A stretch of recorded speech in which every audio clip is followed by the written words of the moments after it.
Hi friends, ನಮಸ್ತೆ ಎಲ್ಲರಿಗೂ. Welcome to my channel.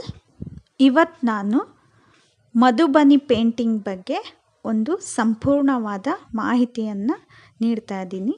Madhubani ಪೇಂಟಿಂಗ್ನ ಒಂದು ನೋಟ್ಸ್ ಹಾಗೂ ಬಾರ್ಡರ್ಸ್ ಹಾಗೂ ಅದರಲ್ಲಿ ಎಷ್ಟು ವಿಧಗಳಿವೆ ಅನ್ನೋದ್ರ ಬಗ್ಗೆ ನಾನು ಮಾಹಿತಿಯನ್ನು ಈ ವಿಡಿಯೋ ಮೂಲಕ ಕೊಡ್ತಾ ಇದ್ದೀನಿ.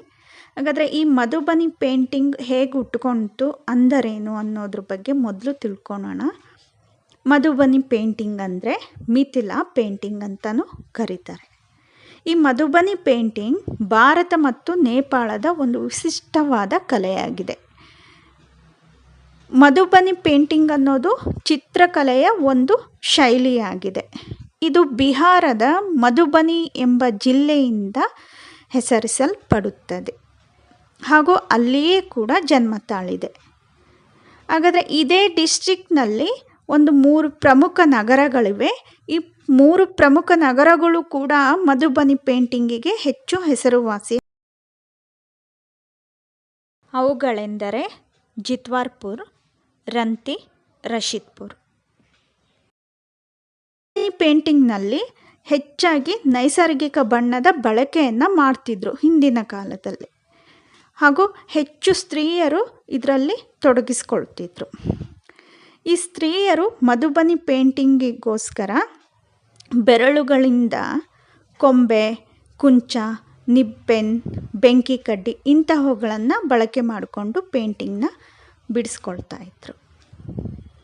ಹಾಗಾದರೆ ಈ ಪೇಂಟಿಂಗ್ನಲ್ಲಿ ನಾವೇನು ವಿಶೇಷತೆ ಕಾಣಬಹುದು ಅಂದರೆ, ಉದಾಹರಣೆಗೆ ಮಹಾಭಾರತ, ರಾಮಾಯಣದಲ್ಲಿ ನಡೆಯುವಂತಹ ಜನನ ಕಾಲ, ಮದುವೆಯ ಸಂದರ್ಭಗಳು, ಹೋಳಿಯ ಹಬ್ಬದ ಒಂದು ವಿಶೇಷತೆ ಆ ಚಿತ್ರಪಟಗಳಲ್ಲಿ ನೋಡಬಹುದು. ಸೂರ್ಯ, ಕಾಳಿ ಪೂಜೆ, ಉಪನಯನ ಇಂತಹ ಧಾರ್ಮಿಕ ವಿಷಯದ ಚಿತ್ರಗಳನ್ನು ನಾವು ಮಧುಬನಿ ಪೇಂಟಿಂಗ್ನಲ್ಲಿ ಕಾಣಸಿಗುತ್ತೆ.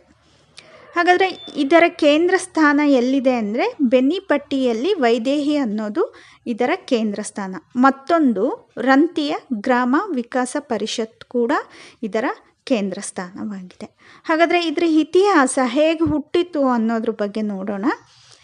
ಮಧುಬನಿ ಪೇಂಟಿಂಗ್ ಇತಿಹಾಸ: ಸೀತಾ ಜನ್ಮಸ್ಥಾನ ಮಿಥಿಲೆಯಲ್ಲಿ ವಿವಾಹದ ಕ್ಷಣಗಳನ್ನು ಜನಕರು ವರ್ಣಚಿತ್ರಗಳ ಮೂಲಕ ಸೆರೆ ಹಿಡಿಯೋದಕ್ಕೆ, ತಮ್ಮ ನೆನಪಿಗೋಸ್ಕರ, ಕಣ್ಮುಂದೆ ಕಾಣಲಿಕ್ಕೋಸ್ಕರ ಇವುಗಳನ್ನು ರಚಿಸಲು ಹೇಳ್ತಾ ಹೋದರು.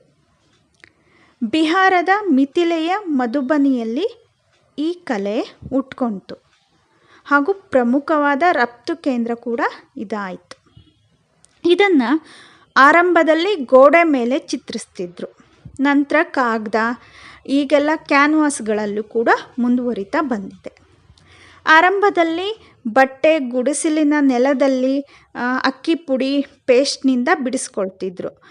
ಗೋಡೆ ಹಾಗೂ ನೆಲ, ಒಂದು ಚಿಕ್ಕ ಚಿಕ್ಕ ಬಟ್ಟೆಗಳಲ್ಲಿ ಕೂಡ ಇದನ್ನು ರೆಡಿ ಮಾಡ್ಕೊಳ್ತಾ ಇದ್ರು. ಹಾಗಾದರೆ ಅದೇ ಕಾಲದಲ್ಲಿ ಬಣ್ಣಗಳ ತಯಾರಿ ಹೇಗೆ ಮಾಡ್ಕೊಳ್ತಿದ್ರು ಅಂದರೆ, ಕೆಂಪು ಬಣ್ಣಕ್ಕೆ ಸಾಸಿವೆ ಪುಡಿ ಬೆರೆಸಿದ ಸಿಂಧೂರ ಪುಡಿಯನ್ನು ಮಿಕ್ಸ್ ಮಾಡ್ಕೊಳ್ತಾ ಇದ್ರು. ಹಾಗೂ ಗಾಢ ಹಸಿರು ಬೇಕಾಗಿದ್ದರಿಂದ ಅದಕ್ಕೆ ಹಸುವಿನ ಸಗಣಿ ಮತ್ತು ಅದ್ರ ಜೊತೆಗೆ ಲ್ಯಾಂಪಿನ ಕಪ್ಪು ಮಸಿಯನ್ನು, ಕಪ್ಪು ಪುಡಿ ಸಿಗುತ್ತಲ್ಲ ಅದನ್ನು ಮಿಕ್ಸ್ ಮಾಡಿಕೊಂಡು ಗಾಢ ಹಸಿರು ಬಣ್ಣಕ್ಕೆ ಅವರು ರೆಡಿ ಮಾಡ್ಕೊಳ್ತಾ ಇದ್ರು. ಇನ್ನು ಬಿಳಿ ಬಣ್ಣಕ್ಕೆ ಅಕ್ಕಿ ಹಿಟ್ಟನ್ನು ಬಳಸ್ಕೊಳ್ತಾ ಇದ್ರು.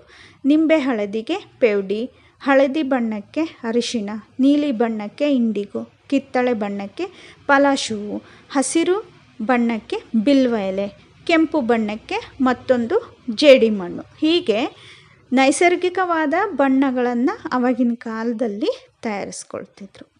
ಈ ಗಮ್ ಅರೇಬಿಕ್ ಅಥವಾ ಮೇಕೆ ಹಾಲು ಇದನ್ನು ಬಣ್ಣದ ಬೈಂಡರ್ ಆಗಿ ಕಾಗದದ ಮೇಲೆ ನಿರೂಪಿಸಲು ಬಳಸ್ಕೊಳ್ತಿದ್ರು.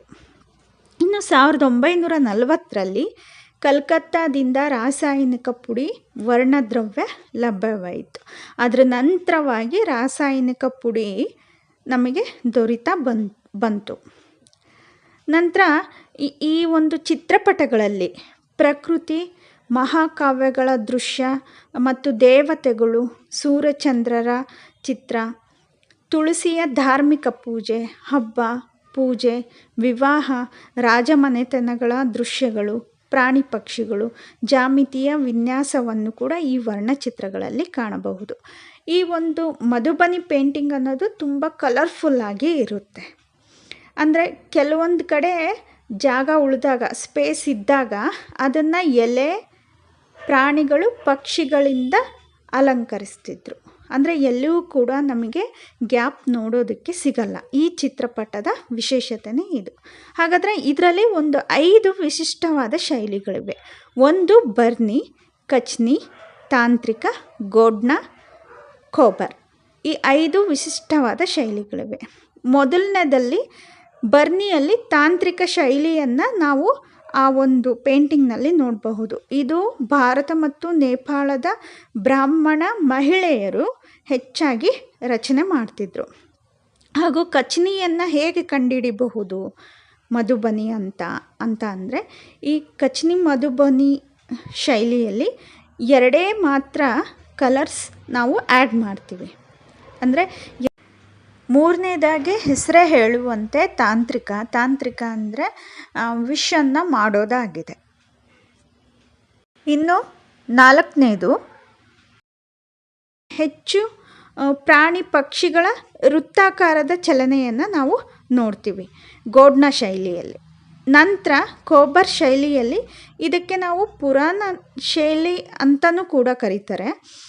ಇದನ್ನು ನಾವು ಹೆಚ್ಚಾಗಿ ಒಂದೇ ಕಲರಲ್ಲಿ, ಅಂದರೆ ರೆಡ್ ಕಲರಲ್ಲಿ ಮಾತ್ರ ಇದನ್ನು ಹೈಲೈಟ್ ಮಾಡೋದು ಈ ಪೇಂಟಿಂಗ್ನ ವಿಶೇಷತೆ, ಅಂದರೆ ಈ ಶೈಲಿಯ ವಿಶೇಷತೆ. ಹಾಗಾದರೆ ಈ ಶೈಲಿಯ ವಿಶೇಷತೆಗಳನ್ನು ನೋಡ್ಕೊಂಡ್ವಿ. ಹಾಗಾದರೆ ಒಂದಕ್ಕೊಂದು ಡಿಫ್ರೆನ್ಸ್ ಏನಿದೆ ಅನ್ನೋದ್ರ ಬಗ್ಗೆ ನಾನು ನೆಕ್ಸ್ಟ್ ವಿಡಿಯೋದಲ್ಲಿ ತಿಳಿಸ್ಕೊಡ್ತೀನಿ.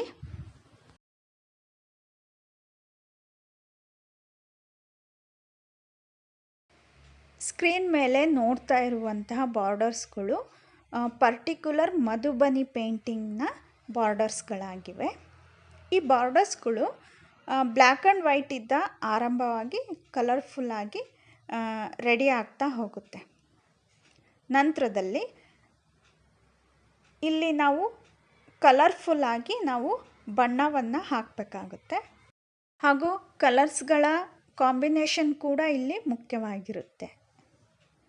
ಈ ವಿಡಿಯೋ ನೆಕ್ಸ್ಟ್ ಪಾರ್ಟಿಗೆ ಮುಂದುವರಿಯುತ್ತೆ. ಬಾರ್ಡರ್ಸ್ಗಳಲ್ಲಿ ಎಂಡ್ ಆಗುತ್ತೆ. ಹಾಗೂ ಅದರಲ್ಲಿ ನಾವು ಮಧುಬನಿ ಪೇಂಟಿಂಗ್ನ 5 ವಿಶಿಷ್ಟ ಶೈಲಿಗಳ ಪೇಂಟಿಂಗನ್ನು ಚಿಕ್ಕದಾಗಿ ಉದಾಹರಣೆ ಮೂಲಕ ನೋಡ್ಕೋಬಹುದು.